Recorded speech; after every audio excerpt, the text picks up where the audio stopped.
Good morning everyone. आज हम नया टॉपिक स्टार्ट करने जा रहे हैं।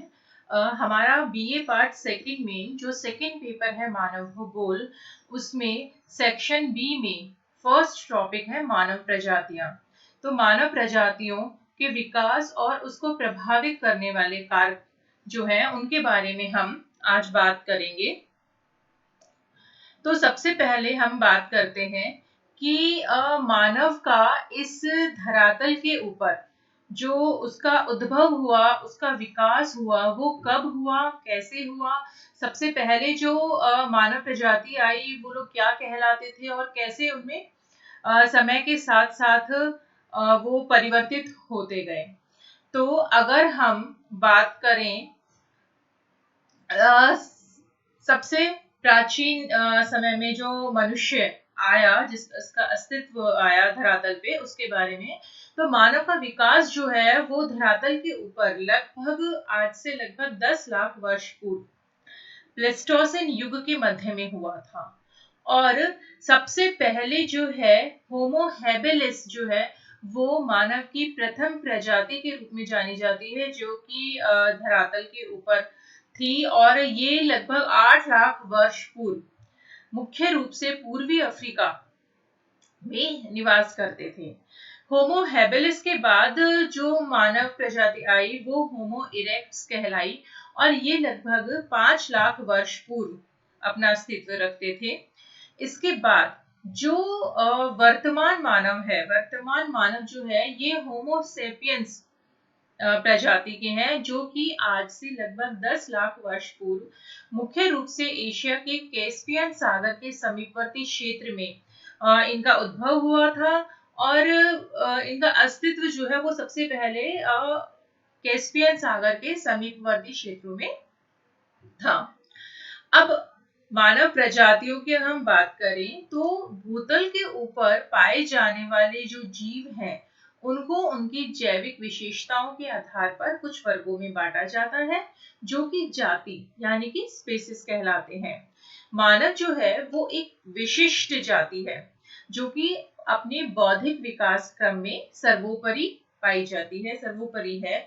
और मानव जाति का जो उपवर्ग है उसको प्रजाति कहा जाता है, जिसके सदस्यों में वंशानुक्रम से विशिष्ट शारीरिक लक्षण विकसित होते हैं जो उन्हें अन्य प्रजातियों से अलग करते हैं। यानी कि प्रजाति जो है वो मानव वर्ग का एक उपवर्ग है। और इसमें क्या होता है कि एक प्रजाति के जो लोग होते हैं उनमें वंशानुक्रम मतलब आनुवांशिक रूप से विशिष्ट शारीरिक क्षमताएं होती हैं और उन्हीं विशिष्ट शारीरिक लक्षणों के आधार पे उनको अन्य प्रजातियों से अलग मतलब उनको भिन्नता प्रदान होती है कि वो अलग दूसरी जो प्रजातियां हैं उनमें अंतर स्पष्ट होता है। तो शारीरिक लक्षणों में मुख्य रूप से शरीर का कद, त्वचा का रंग कैसा है, गोरा है, काला है, भूरा है, पीला है, गेहुआ है। उसके बाद बालों की बनावट कैसी है, जैसे कि बाल सीधे हैं या फिर जैसे अगर हम मंगोल या चीनी लोगों के देखें तो उनके बाल स्ट्रेट होते हैं, आप लोगों ने नोटिस किया होगा। और अगर हम निग्रोज के बाल देखें तो उनके बाल कैसे होते हैं, ऐसे छल्लेदार मतलब लहरदार मतलब घुंघराले बाल होते हैं। ठीक है। उसके बाद सिर की आकृति कैसी है, नाक और आंख बनावट कैसी है कि कुछ की नाक जो होती है वो चौड़ी होती है, कुछ की पतली होती है। आंखें जो होती है अगर हम चीनी लोगों की देखें तो उनकी आंखें कैसी होती है, तिरछी होती हैं। ठीक है। तो ये विभिन्न शारीरिक लक्षण हैं जिनके आधार पे हम एक प्रजाति के लोगों को दूसरी प्रजाति के लोगों से अंतर स्पष्ट करते हैं, उनमें मतलब उनमें भिन्नता जो है वो प्रदर्शित की जाती है।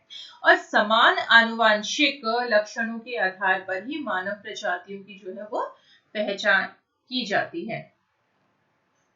अब हम देखें कि प्रजाति यानी कि रेस जो है शब्द, ये कैसे कहाँ से उत्पन्न हुआ और विभिन्न भूगोलवेताओं ने इसकी क्या क्या परिभाषाएं दी हैं।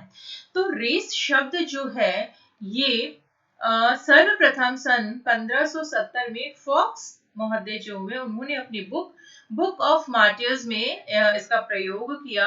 और रेस शब्द जो है वो इटालियन वर्ड रेज़ा RAZZA रजा से बना है, और रजा का अर्थ होता है एक परिवार, वंश या नस्ल।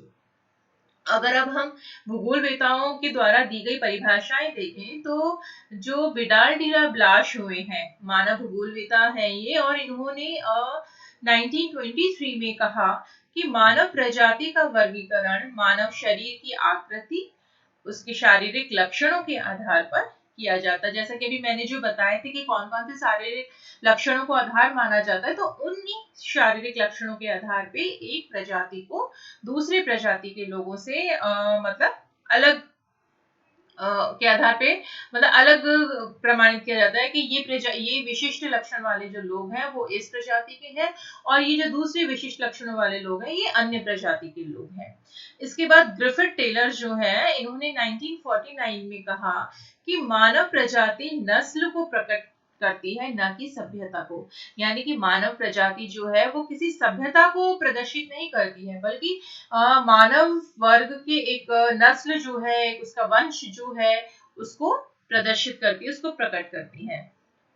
अब अगर हम भौगोलिक परिभाषा कोश के अनुसार प्रजाति शब्द की परिभाषा देखें तो 1997 में RN सिंह और SD मौर्य ने उसमें कहा है कि मानव प्रजाति मानव जाति का उपवर्ग है जिसके सदस्यों में वंशानुक्रम से विशिष्ट शारीरिक लक्षण विकसित होते हैं जो उन्हें अन्य मानव वर्गों की प्रजातियों से अलग करते, जैसा कि अभी मैं आप लोगों को बता ही रही थी। उसके बाद गोल्डन बीजर जो हुए, इन्होंने कहा कि एक प्रजाति मनुष्य का उपविभाग है जिसमें कुछ भौतिक लक्षणों की पैतृक देन रहती है। यानी कि ये पैतृक देन, वंशानुक्रम और आनुवांशिक गुण जो है, ये सब एक ही बात है कि जो उनको अपने पैतृक रूप में प्राप्त हुई है, अपने पूर्वजों से जो उनके अंतर्गत शारीरिक विशेषताएं या लक्षण जो आते हैं उनके बारे में कहा गया है। फिर हेडलिन जो हुए हैं, इन्होंने कहा कि मानव प्रजाति एक समूह है जिसमें कुछ निश्चित जन्मजात शारीरिक लक्षण सामान्य रूप से होते हैं और जिनकी भौगोलिक उत्पत्ति एक निश्चित क्षेत्र में ही होती है। इन्होंने कहा कि जो प्रजाति है उसमें विशिष्ट शारीरिक लक्षण तो मिलते ही हैं, साथ ही विशिष्ट प्रजाति के लोग जो है उनकी उत्पत्ति एक निश्चित भौगोलिक क्षेत्र में होती है। ठीक है। इसके बाद डॉक्टर मजूमदार जो हुए हैं, उन्होंने कहा यदि व्यक्तियों के एक समूह को समान शारीरिक लक्षणों के आधार पर अन्य समूह से पृथक पहचाना जा सके और उस जीव समूह के सदस्य कितने ही बिखरे हुए क्यों ना हो, वे एक प्रजाति है। यानी कि मजूमदार जी ने कहा है कि ये जो शारीरिक लक्षण है जिनके आधार पे प्रजाति निर्धारित की जाती है, इस मतलब इनके आधार पे हम उस विशिष्ट प्रजाति को पहचान सकते हैं, चाहे वो विश्व के किसी भी भाग में रहते हो।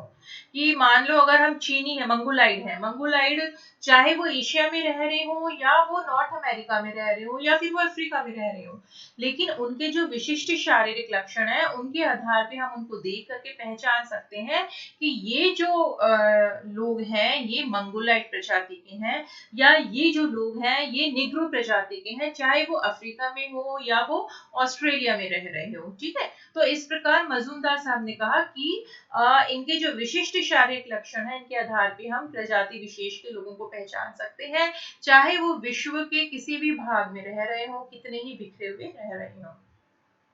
हॉबल जो हुए हैं, इन्होंने कहा कि मानव प्रजाति जो है वो मानव समूह का वह बृहद समुदाय है जिसके अंतर्गत विशिष्ट आनुवांशिक संरचना से नियंत्रित शारीरिक लक्षणों का समावेश होता है।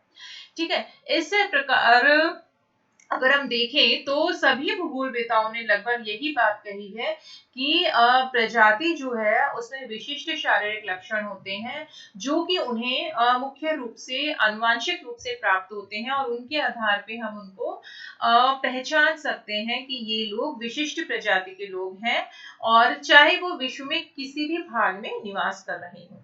सारांश रूप में हम कह सकते हैं कि समान शारीरिक और आनुवांशिक लक्षणों वाले मानव समूह को प्रजाति कहते हैं। किसी प्रजाति के लक्षण स्थायी प्रकृति के होते हैं जो पीढ़ी दर पीढ़ी क्रमिक रूप से चलते हैं और लघु काल में परिवर्तित नहीं होते।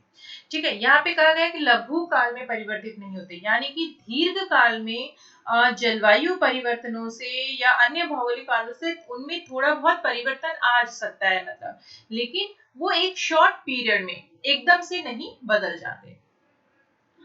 ठीक है, अब अगर हम प्रजाति की विशेषताओं के बारे में बात करें तो प्रजाति एक जैविक अवधारणा है। इसका राष्ट्र, जाति, भाषा या धर्म से कोई संबंध नहीं है। ठीक है, दूसरा, प्रत्येक प्रजाति की अपनी विशेषताएं, शारीरिक लक्षण होते हैं जिनके आधार पे उन्हें अन्य प्रजाति से पृथक किया जाता है।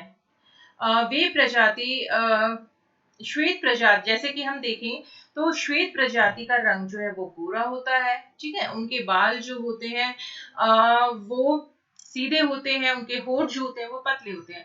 जबकि निग्रो प्रजाति के जो लोग होते हैं उनका रंग कैसा होता है, काला होता है। उनके बाल कैसे होते हैं, घुंघराले छल्ले जैसे होते हैं, और होठ जो होते हैं वो भी उनके मोटे होते हैं, उनकी नाक मोटी होती है।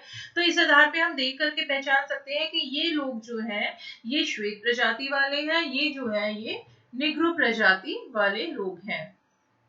फिर इसके बाद प्रजाति के शारीरिक लक्षण जो हैं वो वंशानुक्रम, अर्थात एक पीढ़ी से दूसरी पीढ़ी को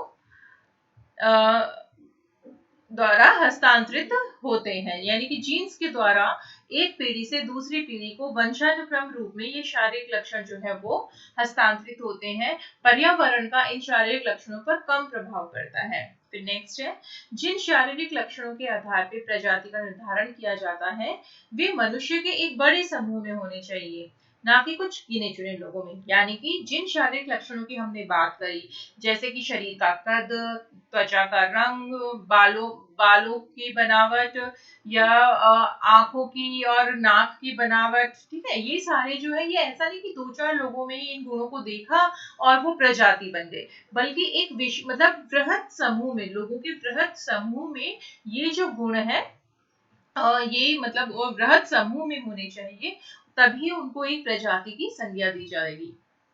नेक्स्ट वे है कि विश्व की सभी मानव प्रजातियां मूलतः एक सी हैं।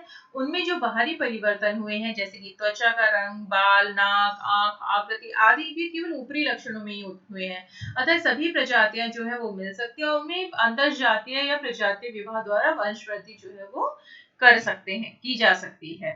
ठीक है, तो ये तो बात हुई कि विभिन्न प्रजातियों के जो विशेषताएं हैं उनके बारे में। हम अपने नेक्स्ट लेक्चर में बात करेंगे कि मानव की जो प्रजातियां हैं उनके विकास को प्रभावित करने वाले कौन से कारक हैं, उनके विकास के कारक कौन से हैं। तब तक के लिए stay safe, stay happy, thank you.